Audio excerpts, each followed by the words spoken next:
ఆంధ్రప్రదేశ్ సర్పంచుల సంఘం, ఆంధ్రప్రదేశ్ పంచాయతీరాజ్ ఛాంబర్, ఇక్కడి నుంచి వచ్చిన ప్రతినిధులందరికీ, ఎన్నికలైన సర్పంచ్లందరికీ, వారి వారి గ్రామాల్లో ఉండిపోయిన ఈ మీటింగ్ కోసం రాలేక వారి తరపున మీరు వచ్చినందుకు మనస్ఫూర్తిగా నా హృదయపూర్వక నమస్కారాలు. ఆంధ్రప్రదేశ్ పంచాయతీరాజ్ ఛాంబర్ అధ్యక్షులు శ్రీ రాజేంద్ర ప్రసాద్ గారికి నా హృదయపూర్వక నమస్కారాలు. జనరల్ సెక్రటరీ శ్రీ బిర్రు ప్రతాప్ రెడ్డి గారికి, శ్రీమతి వకపల్లి లక్ష్మి గారికి, ఆంధ్రప్రదేశ్ రాష్ట్ర సర్పంచ్ అసోసియేషన్ అధ్యక్షురాలు, అలాగే తెలంగాణ పంచాయతీరాజ్ ఛాంబర్ గౌరవ అధ్యక్షులు శ్రీ పి నరేంద్ర గారికి కూడా నా హృదయపూర్వక నమస్కారాలు. గత 2019 నుంచి ప్రత్యేకించి పంచాయతీరాజ్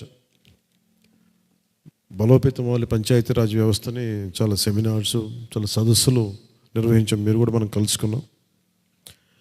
దాదాపు 70% ప్రజానీకం భారతదేశంలో పల్లెల్లోనే, పంచాయతీలోనే ఉంటుంది.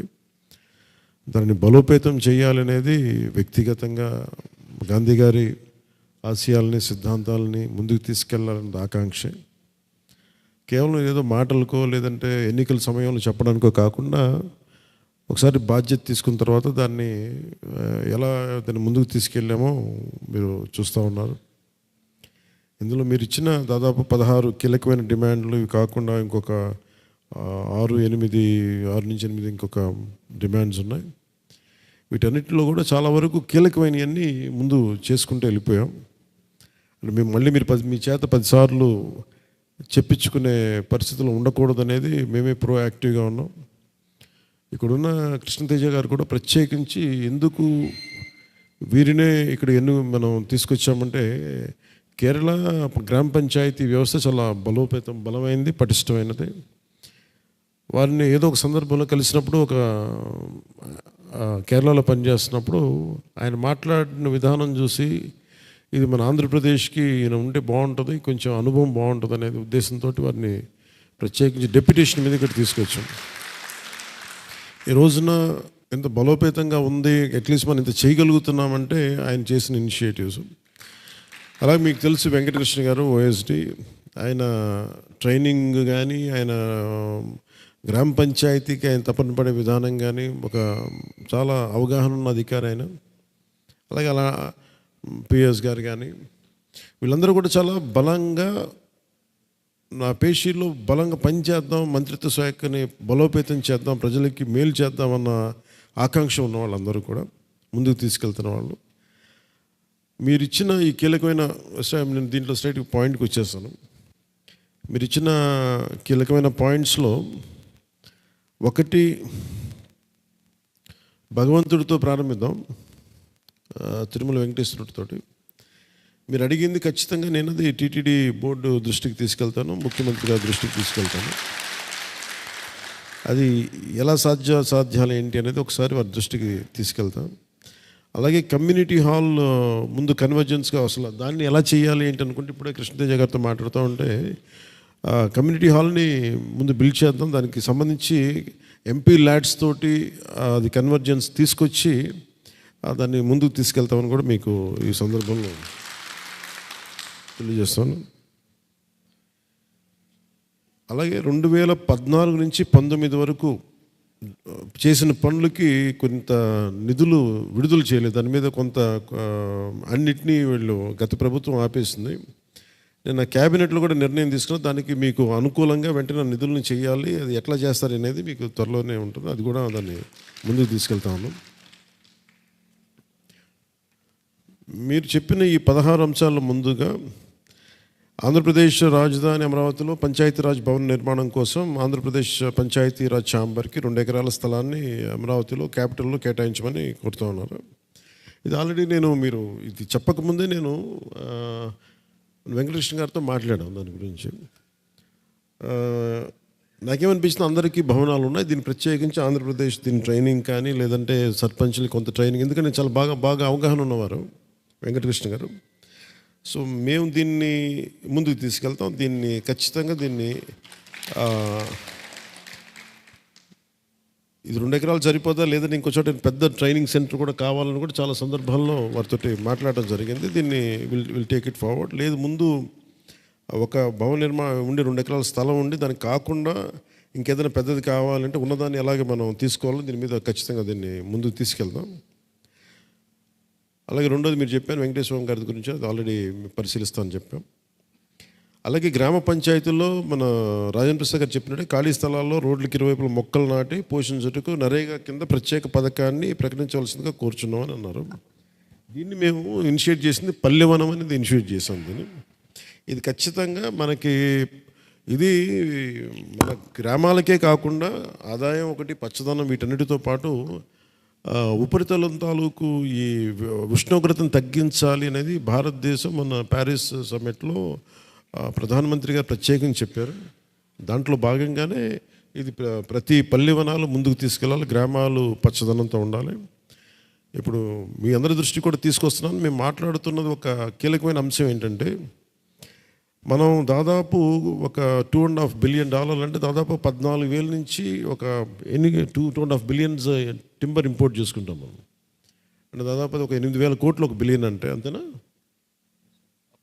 అప్రాక్సిమేట్లీ దాదాపు 16,000-18,000 కోట్లు అంటే దాదాపు ఒక 2.5 బిలియన్స్ కాబట్టి ఒక 20,000 కోట్లు పై తాలూకు కలపని మనం దిగుమతి చేసుకుంటాం. మన గ్రామ పంచాయతీలు, నేను ముందుగా చెప్పింది ఏంటంటే గ్రామ పంచాయతీలకి ఆదాయం పెరగాలి. దీనికి ముందుగా అసలు ఆదాయం కంటే ముందు మహాత్మా గాంధీ గారు పెట్టిందే దీనికి బలోపేతం చేయాలి. దీనికి కీలకమైనది, పట్టుకొమ్మేది దేశానికి. అది ఉండాలంటే ముందు ఎన్నికైన సర్పంచులకి ఖచ్చితంగా దానికి ఆ గౌరవ స్థానం ఇవ్వాలి, వాళ్ళు ప్రథమ పౌరులు గల పంచాయతీల్లో. సో దాంట్లో ముందస్తుగా మేము ఇనిషియేట్ చేసుకుందాం అనుకుంటే ముందు సర్పంచ్లకి ప్రథమ పౌరుల స్థానం ఇవ్వాలి, ఇర్రెస్పెక్టివ్ ఆఫ్ ఏ పార్టీ అవ్వచ్చు, పార్టీలకు అతీతంగా అవ్వచ్చు. అది దాన్ని కూడా ముందుకు తీసుకెళ్తా ఉన్నాం. సో దానికి సంబంధించి పంచాయతీలకి నిధులు ఎక్కువ కావాలి, అది స్వయం పోషక పంచాయతీలు కావాలి. కొంచెం అటు ఇటు అంటే ఎగ్జాక్ట్ ఆ ఆర్డర్లో రావట్లేదు, కానీ మన దీన్ని రెండింటికి మేజర్ కనెక్ట్ చేసి మాట్లాడుతున్నాం. ఒకటి, దీంట్లో ఇప్పుడు గత ప్రభుత్వం మేజర్ డిమాండ్లో ఒకటి 12,900 గ్రామ పంచాయతీల్లో ఈ నిధులు వాడేసుకొని తిరిగి గ్రామ పంచాయతీలకి జమ చేయవలసిందిగా రాష్ట్ర ప్రభుత్వాన్ని డిమాండ్ చేస్తూ ఉన్నారు. 8,629 పైచిలకు కోట్ల రూపాయలు. ఇప్పుడున్న మన రాష్ట్ర పరిస్థితిని అర్థం చేసుకొని దీన్ని మన ఈ ఫైనాన్స్ డిపార్ట్మెంట్కి తీసుకెళ్తాను, అలాగే క్యాబినెట్ దృష్టికి తీసుకెళ్తాను. ఇది ఖచ్చితంగా వీటన్నిటికంటే ముందు 15th ఫైనాన్స్ కమిషన్ నిధుల్ని దాదాపు 30,000 పనులకి ఇంకంత 1 మంత్ ఇంకో నెల రోజుల్లో ముందు మనం 570 కోట్లు 750 కోట్లు నిధుల్ని డైరెక్ట్ మీ అకౌంట్స్కే వస్తాయి. అది అంటే ముందు ఎక్కడ అంటే మన గతంలో మీకు రావాల్సిన నిధులు ఒకటి రావటం, రాబోతున్న నిధులు ముందు మా చేతిలో ఉన్నది. ఈ రోజున నిధుల్ని మేము ఎక్కడ ఆపట్లేదు, రాష్ట్ర ప్రభుత్వం కానీ ఎక్కడ ఆపట్ల. నేను ప్రధానమంత్రి గారు కూడా నిజంగా గ్రామీణ అభివృద్ధికి చాలా కట్టుబడి ఉన్న వ్యక్తి. సో అందుకని డైరెక్ట్గా మీకు 15th ఫైనాన్స్ కమిషన్ 750 కోట్ల పైచలకు డబ్బు డైరెక్ట్గా మీ పనులకి మీ అకౌంట్స్కి వచ్చేస్తుంది. అందుకని మీరు డైరెక్ట్గా ఇంకా ఫ్రీజింగ్ అనే మెథడ్ కూడా తీసేసాం. అది మీరు రాగానే మొట్టమొదటి చేసింది అదే. దానికి అది కూడా మీ దృష్టికి తీసుకొస్తాము. అలాగే 2020 అంటే వీళ్ళు ఏం చేశారంటే గత ప్రభుత్వం అసలు విచ్చలవిడిగా ఒక ఆర్థికంగా ఒక బాధ్యత లేకుండా, ఫిజికల్ డిసిప్లిన్ లేకుండా ఇష్టారాజ్యంగా చేసేసారు. దీనిని సరిచేయడానికి గౌరవ ముఖ్యమంత్రి చంద్రబాబు గారి అనుభవం నిజంగా చాలా చాలా కీలకం అవుతుంది. సో దీంట్లో ఒకవైపు మనం ఎన్నికలు ఇచ్చిన హామీలతో పాటు మిగతా అన్ని వ్యవస్థలను బలోపేతం చేయాలి, కీలకమైన మన పంచాయతీరాజ్ వ్యవస్థను కూడా బలోపేతం చేయాలనేది కూటమి ప్రభుత్వం చంద్రబాబు గారి నాయకత్వంలో చాలా కీలకం బలంగా ఉన్నాం. అలాగే ఇవన్నీ కూడా మీకు ఇప్పుడు వెంటనే చెప్పేయచ్చు, కానీ నాకు మీకు స్పష్టమైన సమాధానం ఇవ్వడానికి ఇంకొకసారి అధ్యయనం చేసి మీరు 1 నుంచి 2, 3 పాయింట్ల వరకు నేను మళ్ళీ ఒకసారి ఇందాక మీరు అడిగినట్టుగా కొన్ని ప్రత్యేకమైన సమయాల్లో మీరు సమయం తీసుకొని మన వెంకటకృష్ణ గారు, మన కమిషనర్ గారు ఉన్నారు, మీరు వాళ్ళతో మాట్లాడచ్చు. లేదు కొన్ని మీటింగ్స్కి నేను రావాలంటే నేను కూడా ప్రత్యేకించి టైం టు టైం మన ఇంటరాక్షన్ని ఖచ్చితంగా కన్సిడర్ చేస్తాను, దాన్ని ముందుకు తీసుకెళ్తాను కూడా మీకు తెలియజేస్తాను. అలాగే గ్రామ వాలంటీర్లు, గ్రామ సచివాలయాన్ని అందులో ఉన్న వాళ్ళందరినీ మీ పంచాయతీల్లో ఈ సమస్యను నా దృష్టికి ఇది ఒక సమాంతర వ్యవస్థ అయిపోయింది. మన రాజేంద్ర ప్రసాద్ గారు చెప్తా ఉన్నారు, ప్రతి ఒక్కరూ నా దృష్టికి తీసుకొచ్చారు గతంలో కూడా. దీన్ని ఐదర్ విలీనం చేయండి, వాళ్ళ చేత మేము పని చేయించుకుంటాం, లేదంటే రద్దు చేయమని కోరుతా ఉన్నారు. ఇది వారి ప్రభుత్వ ఉద్యోగాలు సర్వీసెస్ నుంచి వచ్చారు కాబట్టి అది ఎలా పాసిబిలిటీ ఉంది. ముఖ్యంగా ఈ వాలంటీర్ వ్యవస్థ వేరు, విలేజ్ సచివాలయాలు వేరు, అంతే కదండి. రద్దు చేయమంది వాలంటీర్. ఓకే, గ్రామ సచివాలయం సిబ్బందినేమో విలీనం చేసి వాలంటీర్ని రద్దు చేయమని. అసలు వాలంటీర్లను రద్దు చేయడానికి వాళ్ళు అసలు అఫీషియల్గా వాళ్ళ గత ప్రభుత్వం వాళ్ళు మోసం చేసి పెట్టుకుంది. అదే కన్ఫ్యూజన్ ఉంది అసలు ఇప్పుడు ఈ రోజుకి. వాళ్ళకి మన ప్రభుత్వం కూడా పాపం ముఖ్యమంత్రి గారు జీతాలు పెంచుతామని చూస్తున్నా కానీ ఎక్కడ జీవోలో వాళ్ళు లేరు. ఎక్కడ వైసీపీ పాపం వాలంటీర్స్ని చాలా అన్యాయంగా మోసం చేసేస్తుంది. ఈ మెసేజ్ కూడా మీరు తీసుకెళ్ళండి, ఏదైనా చేద్దాం పాపం ముందుకు వెళ్దాం అంటే. సో అందుకని ఇది వాళ్ళని రద్దు చేయడానికి కూడా వాళ్ళ ఉద్యోగులు ఉంటే రద్దు చేయొచ్చు. అసలు ఇది రద్దులో ఉన్నారా లేదనేది అది అసలు అంటే ఇది ఒక టెక్నికల్ ఇష్యూ అయిపోయింది. అందువల్ల కొంచెం అది కూడా మీ దృష్టికి తీసుకొస్తా ఉన్నాను. ఇక్కడ మొన్న గత 2 క్యాబినెట్ల ముందు ఎప్పుడో ఒక క్యాబినెట్లో జరిగింది దీని మీద డిస్కషన్. అలాగే నేను రాగానే మేము అడిగింది ఏంటంటే ఈ 3,000గా ఉన్న సర్పంచ్లు, ఎంపీటీసీలు గౌరవ వేతనాలు 15,000కిను, ఎంపీపీ జడ్పీటీసీలు 30,000 రూపాయలు పెంచమని ఇది అడిగారు. ఖచ్చితంగా దీన్ని యాక్టివ్ కన్సిడరేషన్లో ఉందనేది నేను మీ దృష్టికి తీసుకొస్తున్నాను. అయితే ఏంటంటే మేము వీటన్నిటికి పెట్టుకుంది ఏంటంటే కీలకం, పంచాయతీలకి నిధులు రావాలి, పంచాయతీలని బలోపేతం చేయాలి. సో ఇందాక మీకు చెప్పినట్టుగా దాదాపు 20,000 కోట్ల పైచిలకు మనం కలపని దిగుమతి చేసుకుంటా ఉన్నాం. రకరకాల యూరోప్ దేశాల నుంచో, మలేషియా నుంచి కావచ్చు, కొన్ని ప్రత్యేకమైన ఈ ఆసియా దేశాల నుంచి. అసలు మనం ఎందుకు ఎక్స్పోర్ట్ చేయకూడదు? మన దేశ అవసరాలకి మనమే కనుక మన కలప కనుక పెంచుకోగలిగితే. అంటే నేనేం చెప్పానంటే మన కమిషనర్ గారికి వచ్చే 50 ఏళ్ళకి సరిపడంత ప్లాన్ చేద్దాం మొక్కలు.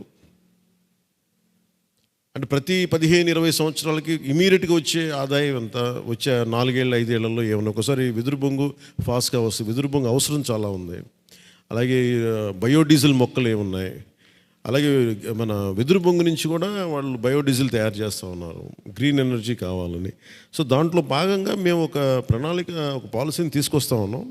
అది కొంత తీసుకొచ్చి నేను మీతో కూర్చొని ప్రతి గ్రామం నుంచి, ఆంధ్రప్రదేశ్లో ఉన్న ప్రతి పంచాయతీ నుంచి మేము ఇంత కలప కావాలి ఈ సంవత్సరాలకని ఒక ఎక్స్పెక్టేషన్ లేదంటే ఒక టార్గెట్ ఇచ్చేస్తే నెక్స్ట్ 20-30 ఇయర్స్కి అకార్డింగ్లీ ఇందాక వారు మన రాజేంద్ర ప్రసాద్ గారు చెప్పినట్టుగా దాని ప్రకారం దీనిని ప్రత్యేకంగా దృష్టిలో పెట్టుకుని 2 బాధ్యత ఇచ్చో, 3 బాధ్యత ఇచ్చో, లేదా కొంతమంది అధికారులు పర్యవేక్షణించో దాన్ని నగర వనాలు ఒకటికి ఆహ్లాదకరంగా ఉంటుంది, ఉపరితల ఉష్ణోగ్రత తగ్గుతుంది, దానితో ఆదాయం కూడా పెరగాలనే దృష్టితో దీన్ని తీసుకెళ్తాం. దాన్ని నెక్స్ట్ మీటింగ్లో మీకు ఆ పాలసీని మీ దృష్టికి సంపూర్ణంగా తెలియజేస్తాను. ఖచ్చితంగా ఇది కన్సిడర్ చేస్తామని మీకు తెలియజేసుకుంటాను. అలాగే మీరు గ్రామ సభల తీర్మానం ప్రకారం అని చేశారు, అది మనం చేస్తాం, దాన్ని కొంచెం ఇంపాక్ట్ఫుల్గా చేయాలి. దీంట్లో అలాగే మీరు చెప్పిన దాంట్లో ఒక డిమాండ్లో కూడా పంచాయతీ సర్పంచ్ని కొన్ని చోట్ల పిలవలేదు, కొన్ని చోట్ల ఇబ్బంది ఉందంటే ఇది పరిపాలనా పరంగా అడ్మినిస్ట్రేషన్ దీని ముందు అధికార యంత్రాంగం తీసుకెళ్తే కానీ అక్కడ ఉన్నది ఇష్యూ ఏంటంటే పొలిటికల్ ఇష్యూస్ ఉన్నాయి. వీళ్ళు వైసీపీ సర్పంచ్లు కావచ్చు, లేదంటే అంటే నేను పాలసీ చేసేటప్పుడు మేము నిధులు ఇచ్చేటప్పుడు ఉదాహరణకి నేనే నా సొంత డబ్బులు ఇచ్చినప్పుడు కూడా మన 400 పంచాయతీలకి అసలు ఎక్కడ నేను వాళ్ళు జనసేననా లేదంటే వైసీపీ అయినా ఏ పార్టీని చూడాలి, ముందు వాళ్ళకి ఇచ్చేసాం. అంటే ఇదే స్పిరిట్ మేము మొత్తం తీసుకెళ్తున్నాం.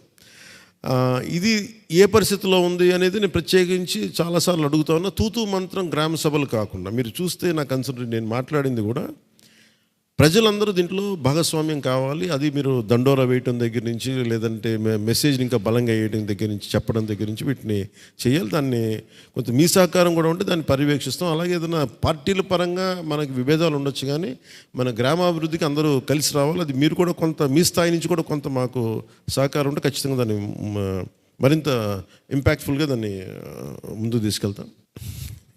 ఇది మటుకు చాలా కష్టమైంది పెట్టాను. 5వది, జాతీయ ఉపాధి హామీ చట్టం 2006 ప్రకారం కేంద్ర ప్రభుత్వ నిబంధనల ప్రకారం గతంలో మాదిరిగా గ్రామ పంచాయతీకి ఇచ్చి అది మేము చేసేసాం. కానీ మీరు అడిగింది ఇంకోటి, 19 నుంచి 23 వరకు 4 సంవత్సరాల్లో కేంద్ర ప్రభుత్వం ఇచ్చిన సుమారు 35,000 కోట్లని దారి మళ్ళించి సొంత పథకాలకి, అవసరాలకి రాష్ట్ర ప్రభుత్వం వాడేసుకుంది. మా పంచాయతీలకి ₹1 కూడా ఇవ్వలేదు. ఇది అత్యంత దారుణం అని నేను మీతో కూడా ఏకీభవిస్తున్నాను. దీన్ని ఎలా కలెక్ట్ చేస్తారు? నాయకులు తీసుకున్న నిర్ణయాలకేమో వాళ్ళకి దానికి అకౌంటబిలిటీ లేదు. దీన్ని మట్టుకు ఒక ఇష్యూగా రేపొద్దున మాట్లాడతాను ఫస్ట్ దీనికి. అంటే మీరు ఒక పాలసీ చేసేసి సహజ క్రమంలో పాలసీ ప్రకారం, లేదంటే యాక్ట్ ప్రకారం జరగాల్సినవి మీరు అమలు చేయకుండా మీరు ఇష్టారాజ్యంగా వాడేసి ఈరోజు ₹35,000 ఆ ప్రభుత్వం చేసిన తప్పుకి కూటమి ప్రభుత్వంకి వారసత్వంగా వచ్చిన సమస్యల్లో ఇది కూడా చాలా కీలకమైంది. దీనికి ఇప్పుడు 35,000 కోట్లు వాళ్ళు ఎక్కడ ఖర్చు పెట్టేశారు? గంగలో పారేశారు. అది ఎటు చేశారో, ఏమి చేశారో, పోనీ ఎవరికైనా ఇచ్చారా అంటే అందరూ అరాకొరగా ఇచ్చారు. ఏం చేశారో కూడా తెలియట్లేదు. మీకు అన్ని సమస్యలు ఇది కూడా ఉంది.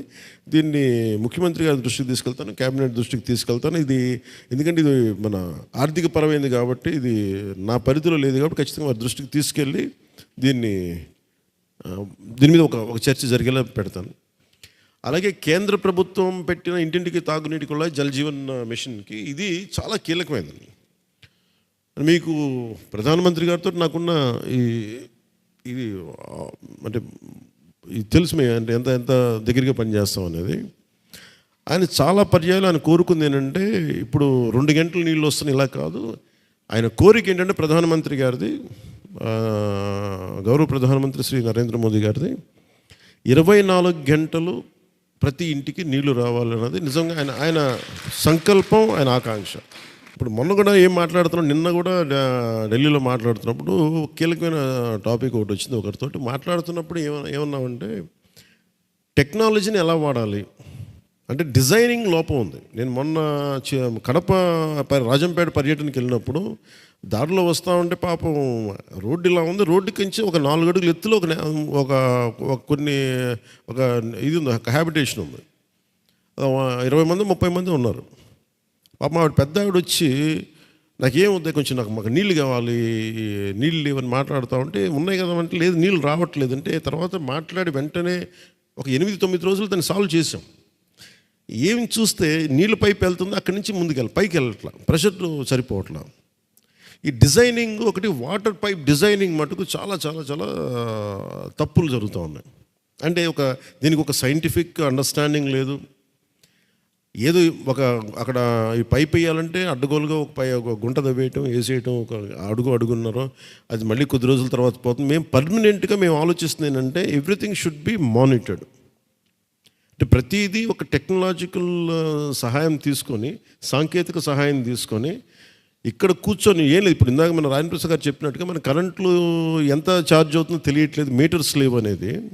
ఇప్పుడు ప్రతి ఇంటికి మీటర్ ఎంత ఉందో మనకు అవగాహన ఉన్నప్పుడు, ప్రతి ఇంటికి ఎంత నీళ్ళు వెళ్తున్నాయి, ఎంత ఖర్చు అవుతుంది, వేస్ట్ అవుతుంది అనేది ఆ టెక్నాలజీ అది ఉంది. కానీ మనం మనసు పెట్టి చేసే నాయకత్వం, పటిష్టమైన అధికార యంత్రాంగం ఉంటే ఖచ్చితంగా దీన్ని తీసుకెళ్ళచ్చు. దీన్ని మీరు అడుగుతున్నది అంటే మా కోరిక ఏంటో అంటే మా ఆశయం కూడా ఏం చెప్తుంటే 24 గంటలు ఉండాలి. ఇంకా కనీసం ఇది 2 గంటలు పక్కన పెట్టండి, కనీసం అనే దాంతో పనిచేస్తే కనీసం 2 గంటల దగ్గర ఆగుతాం. మా ఉద్దేశం అది. అలాగే పెద్ద పెద్ద ప్రాజెక్టుల నుంచి ఇప్పుడు జల్ జీవన్ మిషన్లో కూడా మేము కీలకమైంది మాట్లాడుకున్నాం. ఏమిటంటే ఒక సర్ఫేస్ వాటరు ఎక్కడి నుంచైనా సరే రిజర్వాయర్ని తెచ్చే లోపు గ్రామాల్లో ఉన్న మన మంచినీటి చెరువుల్ని, ట్యాంక్స్ని పూడికలు తీయించడం, రక్షించుకోవటం, వాటిని కలుషితం కాకుండా చూసుకోవటం చాలా చాలా ప్రప్రథమమైన పని ఇది. దీని బాధ్యతగా ఇది ఇదేంటంటే ఇది అందరు గ్రామ ప్రజలతో పాటు మన సర్పంచులతో పాటు అందరూ కలిసి రాకపోతే మటుకు మేము ఎంత చేసినా ఇదవుద్ది. దీన్ని ఎలా మోటివేట్ చేసి మన తాగునీటి అవసరాలని, మన తాగునీటి వనరులు ఎలా సంరక్షించుకోవాలి. ఇప్పుడు ఎక్కడి నుంచో ఒక్కొక్క ఊర్లో ఒక 100 కిలోమీటర్ల పక్కన రిజర్వాయర్ ఉంటుంది. అక్కడి నుంచి పైప్ వేసేలోపు ఈరోజు మనుషులు దాహంతో చచ్చిపోకూడదు, లేదని ఇబ్బంది పడకూడదు అని చెప్పి ముందు రెయిన్ వాటర్ని చేసుకోవటం, ఉన్న చెరువుల్ని సంరక్షించుకోవటం అనేది ప్రథమంగా దీన్ని ముందుకు తీసుకెళ్తున్నాం. అదే అండి, అదే వాటి మీద అంటే చాలా మీరు ఒక 2-3 వారాల్లో మీరు నెమ్మది చూస్తారు. ఒక 1 మంత్లో దాని మీద వేర్ వర్కింగ్ అవుట్ అండి. అలాగే మీరు ఇంకోటి చెప్పింది ఏంటంటే కమిటీకి సర్పంచ్ని అధ్యక్షుడిగా పెట్టాలి అన్ని గ్రామాల్లో వీటికి అనేది. దీన్ని ఖచ్చితంగా దీన్ని పరిశీలిస్తాం, దీని దృష్టికి తీసుకెళ్తాం. అది ఏమేమి ఉన్నాయి, దీనికి అడ్డంకులు ఉన్నాయండి దీనికి. ఓకే, దీని మీద ప్రజెంటేషన్ నాకు ప్రజెంట్ చేస్తే దాని మీద సరైన నిర్ణయం తీసుకుంటాను. అలాగే మైనర్ గ్రామ పంచాయతీ గతంలో ముఖ్యమంత్రులు శ్రీ ఎన్టీఆర్ గారు, వైఎస్ఆర్ గారు, చంద్రబాబు గారు ఇచ్చిన విధంగా ఉచిత విద్యుత్ని జగన్మోహన్ రెడ్డి గారు దోచి ఇవ్వాలని డిమాండ్ చేస్తున్నాం అనేది మీరు రాశారు. కాకపోతే మీరు ఇది మళ్ళీ మన ప్రభుత్వం వచ్చి మిమ్మల్ని బిల్ కట్టమని ఏదన్నా అన్నారా? అంటే ఈ జీవో ఇచ్చారు. అంటే ఇది కొన్నిసార్లు ఏమైపోతుందంటే పొలిటికల్ గవర్నెన్స్ వేరు, ఒక్కోసారి మన అడ్మినిస్ట్రేషన్ వేరు. వాళ్ళు ఇవ్వటం ప్రకారం ఇచ్చేస్తారు, కానీ ఇది క్యాబినెట్లో తీసుకునే నిర్ణయం ఇది. అందుకనే ఏంటంటే మేము దీన్ని ఎన్ఫోర్స్ చేయొద్దని చెప్పాం. మీరు పంపించండి, ఆ స్థానికమైన పరిస్థితుల నుంచి ఇది ఎన్ఫోర్స్ చేయొద్దని చెప్పాం. దీన్ని ఒక్కసారి మీరు ఇంకొక 2-3 సార్లు మనం కూర్చున్నప్పుడు ఇది ప్రత్యేకంగా దీని ఒక అంశం తీసుకొని wheel discuss it in the cabinet.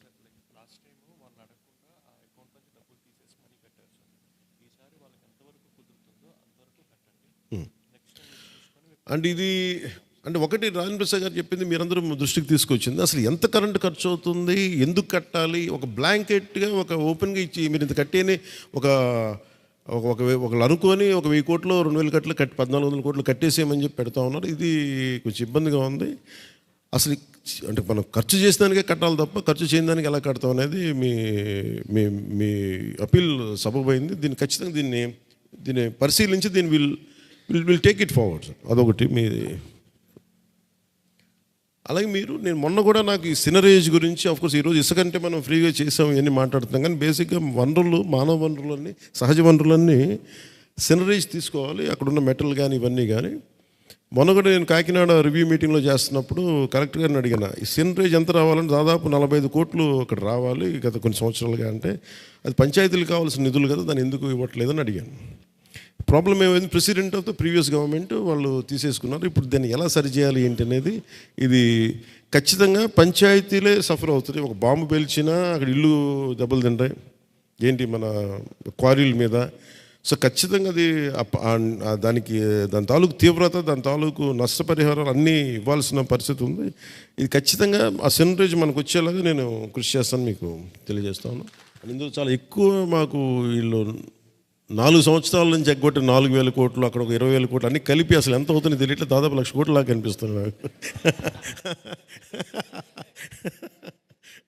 ఒకసారి దీంట్లో ఎంత ఎగ్జాక్ట్ ఫిగర్ ఒకసారి కనుక్కొని అసలు గత ప్రభుత్వం మీకు ఎంత ఉంది, ఎంత బకాయి ఉంది అనేది ఒకసారి మేము ఇంకొకసారి కూర్చొని మోర్ డీటెయిల్గా తీసుకుంటాం. బికాజ్ కొంచెం మోర్ డీటెయిల్గా తీసుకుంటాం. Definitely will look into it. ఇంకా మనమే లేదంటే ఇంకా మరీ కష్టం అనుకున్నప్పుడు మనమే నోట్లు ప్రింట్ చేసి ఇచ్చేద్దాం. క్షమించాలి, అంటే మాకు నిజంగా అంత ఆవేదన ఉంది, ఎలాగ చేయాలో తెలియట్లే. సో దీన్ని అంటే మేము మీకు భరోసా ఇస్తుంది, మేము చెప్తుంది ఏంటంటే వీఆర్ డీప్లీ కమిటెడ్. మా ప్రతి యాక్షన్లో కూడా ఇప్పుడు దాకా ఎవరు చేయని విధంగా మీరు చూస్తే పంచాయతీలకి ఎప్పుడు కూడా 250-500 న్యూ ఇయర్స్ మన స్వాతంత్ర దినోత్సవానికి రిపబ్లిక్ ఇస్తే మేము రాగానే కూర్చొని 10,000 నుంచి 100 నుంచి 10,000, 250 నుంచి 25,000 చేసాము. అలాగే ఫ్రీజింగ్ మీద నిధుల మీద తీసేయమన్నారో తీసేసాం, రాగానే మొట్టమొదటి చేసిన అదే పని చేసాం. అలాగే స్టేట్ ఫైనాన్స్ కమిషన్ నుంచి దాదాపు 100 కోట్లు 2018లో ఇచ్చారు, 2018-19లో ఈ ఫైనాన్స్ డిపార్ట్మెంట్తో ఇది మాట్లాడి ఈ మీ demand 11th demand any financial linked demand అంతా ఒకసారి నేను ఫైనాన్స్ డిపార్ట్మెంట్ తోటి సెక్రటరీ గారితో మాట్లాడి ఒకసారి దాని మీద మీకు ఒక అవగాహన తెచ్చుకొని మళ్ళీ దీన్ని ఎలా సాల్వ్ చేయాలి అనేది నేను మీ దృష్టికి తీసుకొస్తాను. ఎమ్మెల్యేలకి ఒక్కొక్క సచివాలయాల ప్రాంత అభివృద్ధికి కేటాయిస్తున్న 20 లక్షల నిధులను మా పంచాయతీలకి ఇచ్చి పంచాయతీల తీర్మానం మేరకు పనిచేయించాలని రాష్ట్ర ప్రభుత్వాన్ని డిమాండ్ చేస్తున్నారు. దీన్ని అసలు లేదు, ఇది క్యాన్సిల్ అయిపోయింది. ఓకే, అదే సర్పంచ్ల ఇప్పుడు ఎస్ఎఫ్సి నేను మొన్న అడిగానండి. మొన్న అడిగితే ఇప్పుడు ఎస్ఎఫ్సి స్టేట్ ఫైనాన్స్ వాళ్ళు ఇంకా కాన్స్టిట్యూట్ చేయలేదు, కొత్త చేయాలి. ఒకసారి చేస్తే దాన్ని నేను పరిశీలనకు పంపిస్తాను. అలాగే మీరు 15వ డిమాండ్ మీరు మన ఆహ్వాన పత్రికల్లోనూ ప్రోటోకాల్ పాటించమని చెప్తాం. ఇది నేను ముందు నుంచి కూడా సర్పంచ్ ప్రథమ పౌరుడు అయినా వారిని గౌరవించాల్సిన ఇది ఉందని చెప్పి నేను చేస్తాను. ఇంకొకసారి దాన్ని బలంగా మేము చేస్తాం. కానీ అక్కడ it is a political issue, not from the administrative side. అది మీ హక్కు, అది నేను కావాలంటే 10 సార్లు 100 సార్లు చెప్పంటే నేను ప్రత్యేకించి తెలియజేస్తాను. లేదంటే ఏదైనా సభలు జరుగుతున్నప్పుడు కానీ ప్రత్యేకించి మీకు ఆ గౌరవ మర్యాదలు ఇవ్వమని చెప్పి, మీకు ఆత్మగౌరవం ఇవ్వమని చెప్పే విధానాన్ని ఖచ్చితంగా తీసుకెళ్తాను. ఇందులో మన ప్రసాద్ గారు చెప్పినట్టుగా, రాజేంద్ర ప్రసాద్ గారు చెప్పినట్టుగా అందరూ అన్ని పార్టీల సర్పంచ్లు ఉన్నారు. అది ఇది మనం ఒకసారి ప్రజలు ఎన్నుకున్న తర్వాత ఏ విధంగా అయినప్పటికీ ఆ స్థానానికి మనం గౌరవం ఇవ్వాల్సిందో డెఫినెట్గా విల్ టేక్ ఇట్ ఫార్వర్డ్. అది 10 సార్లు నేను తెలియజేస్తాను మీకు, అది ఖచ్చితంగా మాట్లాడతాను. అసలు గాంధీ గారు పెట్టిన ఈ పంచాయతీరాజ్ యాక్ట్ని ఎవరికాళ్ళు నిర్వీర్యం చేసుకుంటే వెళ్ళిపోయారు. మీరు మూలాలకి వెళ్ళి సరిచేయమన్నారు. ఆ మూలాలకి వెళ్ళి సరిచేసే ప్రాసెస్ అంటే ఈవెన్చువల్గా మా టార్గెట్ ఇదే. ఈ 16 should be self sustained, self sufficient and self empowered panchayats. So అది ఖచ్చితంగా అది ఇవి చేసుకుంటూ వెళ్ళిపోతే అవి జరుగుతాయి అనేది మనస్ఫూర్తిగా మేము నమ్ముతున్నాం. దాన్ని మీకు అండగా ఉంటామని తెలియజేసుకుంటున్నాం. అలాగే కీలకమైంది ఇది, నేను రాగానే ఫస్ట్ సోషల్ ఆడిట్ గురించే మాట్లాడా. 60% మన మన ఈ మెటీరియల్ కాంపోనెంట్, తర్వాత మన హ్యూమన్ అంటే ఏమంటుందని లేబర్ వేజ్కి 60%, తర్వాత మెటీరియల్ ఇస్ 40. దీంట్లో నేను రివ్యూ చేస్తున్నప్పుడు మొట్టమొదటి కనిపించింది అసలు నిజంగా పనికి వస్తున్నారా ఇల్లు లేదా, లేదంటే ముందు ఆ మస్టర్లో మీరు పెట్టేస్తున్నారా అంటే చాలా అవకతవకలు ఉన్నాయి. కొన్నిసార్లు పాపం నిజంగా పనిచేసే వాళ్ళని బెదిరించేలా చేశారు, కొన్నిసార్లు ఇలా చేశారు. దీనికి ఒక పర్మనెంట్ సొల్యూషన్ అయితే ఎతకాలి. అందుకని ఇప్పుడు మేము తీసుకొచ్చిన అధికారిని కూడా ఒక పోలీస్ అధికారిని పట్టుకొచ్చాం. మీరు గుర్తుపెట్టుకోండి, ఈ సోషల్ ఆడిట్కి సంబంధించి విజిలెన్స్ అధికారిని బలంగా ఎన్ఫోర్స్ చేయడానికి మేము ఎప్పుడు వేరే డిపార్ట్మెంట్ తీసుకురావడానికి ఉండదు. కానీ ప్రత్యేకించి అవకతవకలు చూసే ఒక డిఎస్పీ స్థాయి అధికారిని తీసుకొచ్చాం. ఇది ముందస్తుగా, అంటే నేను ఎందుకు చెప్తున్నా ఈ మాట అంటే మేము మీతో ఏకీభవిస్తున్నాం దీంట్లో. అందుకనే మా తరపు నుంచి మేము ముందుగానే ప్రారంభిస్తున్నాం. అలాగే దీనికి ఈ ఫీల్డ్ విజిట్స్ చేయడానికి, అలాగే కలెక్టర్ యాక్చువల్లీ ఇది ఫీల్డ్ విజిట్స్ కలెక్టర్ని వెంటనే స్థానికంగా ఉన్న ప్రతి జిల్లా కలెక్టర్ని వెంటనే ఆదేశాలు ఇస్తాం. అంటే అసలు ఏ పనులు జరుగుతున్నాయి ఏంటి అనేది. ఎందుకంటే ఇది కలెక్టర్ పరిధిలోకి ఉంటాయి. వీళ్ళందరితో మన డిపార్ట్మెంట్ అయినా కానీ వీళ్ళందరూ స్థానికంగా జిల్లా కలెక్టర్ పరిధిలో ఉంటుంది కాబట్టి వెంటనే వారిని కూడా కూర్చోబెట్టి దీన్ని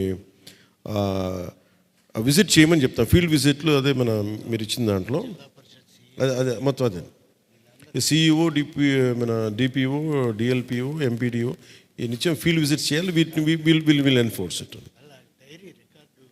అది మొత్తం ఈ స్ట్రీమ్ లైన్ చేయడానికి అందరూ ఏంటంటే పని చేయడం మానేశారు.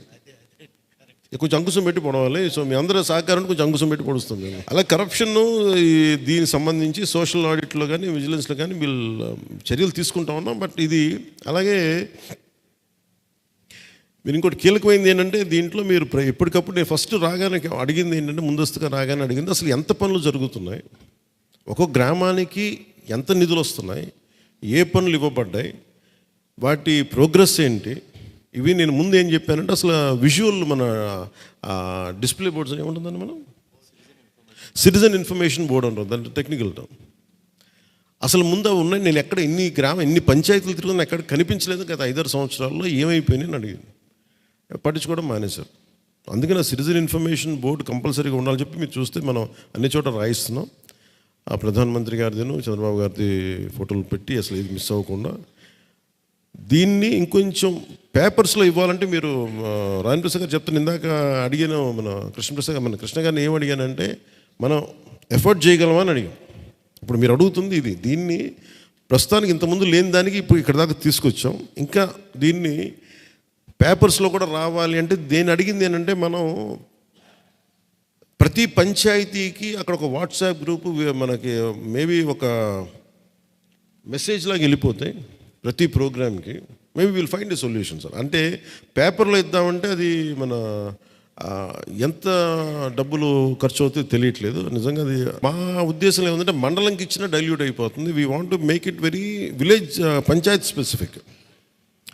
దానికి ఎలా చేయాలనేది ఆలోచిస్తున్నాం. ఒకసారి మీరు పేపర్ల పరంగా మేము ఇస్తున్నాం కదా మా అది పెట్టేసామండి. అంటే మీ గ్రామాల్లో లేదు అంటే తప్పు మీద అవుద్ది. ఎందుకంటే మేము మా సైడ్ నుంచి, అందుకంటే మీరు కూడా బాధ్యత తీసుకోవాలి. From our side we are very clear, చాలా స్పష్టంగా ఉన్నాం. ప్రతి బోర్డు ఎంత ఉంది, పనులు. ఎందుకంటే ఈయన అపారమైన అనుభవజ్ఞులు, ఎస్పెషల్ దీని మీద కేరళలో. అది కాకుండా మీరు ఇంకా మేమేమనుకుంటున్నామంటే ప్రతి గ్రామంలో టైం టు టైం మీరు ఈ సీజన్స్ మన పల్లి పండుగ స్టార్ట్ చేసాం, జనవరికి అయిపోవాలి, మీకు ఇన్ని పనులు ఇంత డబ్బులు వచ్చినాయి, దానికి సరిగ్గా అయిందా, ఇంక్లూడింగ్ క్వాలిటీ చెక్తో కూడా చేస్తున్నాం. కానీ ఒకేసారి వ్యవస్థని దీన్ని సరిదిద్దడం కష్టసాధ్యమైంది కాబట్టి దీన్ని అంచెలంచెలకు తీసుకెళ్తాం. బట్ మీరు మనందరం కానీ కలిసి వస్తే, అండ్ ఒక్కటి మీకు ఏం చెప్పదలుచుకుంది, ఇది మీకు వినే ప్రభుత్వం, ఇది మొండిగా ఉండే ప్రభుత్వం కాదు, ప్రజాప్రతినిధులు కాదు. అంటే అవసరమైన చోట బలంగా ఉండాల్సిన చోట బలంగా ఉండడం, మెత్తగా సప్పులుగా ఉండాల్సిన చోట మెత్తగా ఉండడం, కానీ వినే ప్రభుత్వం మాది. మీరు ఏదన్నా ఒకసారి కోప్పడి మీరు ఒక మాట అన్నా కానీ మేము తీసుకుంటాం. మేము గౌరవ ముఖ్యమంత్రి గారు కూడా చాలాసార్లు ఆయన చాలా క్రిటిసిజం ఎందుకు తీసుకుంటారు, ప్రజాస్వామ్యంలో బాధ్యత తీసుకున్నప్పుడు కొన్నిసార్లు తిట్లు తప్పం. ఒకసారి మీరు పని జరగట్లేదని కోప్పడవచ్చు, కానీ అది మనం ఉభయలో కూర్చొని మాట్లాడుకుంటే ఐ థింక్ వీ విల్ మీరు మా పాయింట్ ఆఫ్ వ్యూ అర్థం చేసుకుంటారు. అంటే లోపల మేము ఇన్నర్ సర్కిల్లో ఉన్నాం కాబట్టి ఏమేమి జరుగుతున్నాయి, ఇప్పుడు ఇంత 4,000 కోట్లు 22,000 కోట్లు నిధులు రావాలి గత ప్రభుత్వం అంటే మీరు కూడా ఇప్పుడు చాలాసార్లు ఇందాక రాజన్ ప్రసాద్ గారు చెప్తున్నట్టుగా కొన్ని సాధ్యపడవు, కొన్ని సాధ్యపడతాయి ఇట్లా చెప్తున్నప్పుడు ఇదంటే ఆ ఓపెన్నెస్ ఈ ప్రభుత్వానికి ఉంది. ఈ ప్రభుత్వ ప్రతినిధిగా కూడా నేను మీకు తెలియజేసుకుంటా ఉన్నాను. మీ అందరికీ మనస్ఫూర్తిగా మీకు అందుబాటులో ఉంటాం. మీరు ఏదైనా సరే ముందు ఒక వర్కింగ్ అనుకుందాం, ఒక మంత్లీ ఒకసారి సరిపోతుందని, మీకు మంత్లీ వన్స్ ఒకసారి మీరు ఒకసారి తీసుకొస్తే డెఫినెట్లీ నేను కలుస్తాను మీకు తెలియజేసుకుంటూ.